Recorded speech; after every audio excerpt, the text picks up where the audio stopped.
Hello. Today we are going to talk about the fixed and sliding miter saw.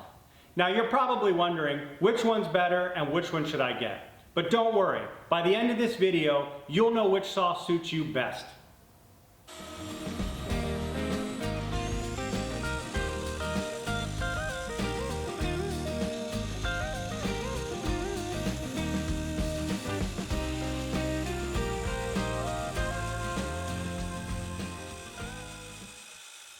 Let's start by looking at the basic design of both saws.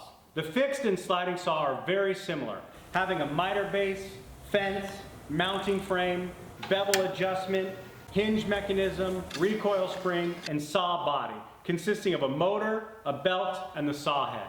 The fixed saw uses a plunging motion to cut through material, while a sliding saw uses a plunging and horizontal motion, allowing it to cut wider pieces. Both of these saws are belt driven, meaning a belt connects from the motor shaft to the arbor, spinning the blade. There are other types of motors that use gears or are directly connected to the arbor instead of a belt spinning the blade. You'll notice these motors are mounted directly behind the head of the saw, as you can see here. There are also different types of sliding saws. The saw we're using here, the body of the saw mounts to the rails which slide through a bearing system connected to the saw.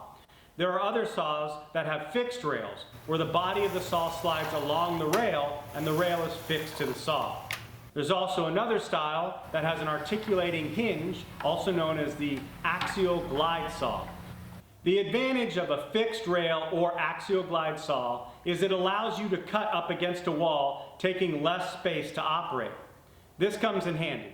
No matter what sliding style of saw you have, as long as it slides straight and the blade is parallel to that line, it will work just fine. But the main difference between a sliding saw and a fixed saw is not that it can cut wider pieces, but in the cutting dynamics. Let's take a look at that. When cutting vertical like baseboard or crown molding, both saws work in the exact same way, plunging through the material. But the dynamics change when plunging versus sliding. Cutting larger boards on the fixed saw means plunging down through the material. As you plunge, more and more teeth become engaged in the wood, increasing resistance, making it harder for the blade to remove waste and causing excess heat buildup. These factors can easily distort the blade, wear the blade out quicker, and cause an undesirable cut. Now let's look at the sliding saw. Majority of the cut is made sliding through the material. Only a small number of teeth are engaged in the wood at one time, and the blade is able to effectively remove waste, keeping the resistance lower and minimizing heat buildup. This also keeps the blade sharper longer. As long as your saw is working properly and you're using proper technique, this is the better way to cut. So what does all this mean?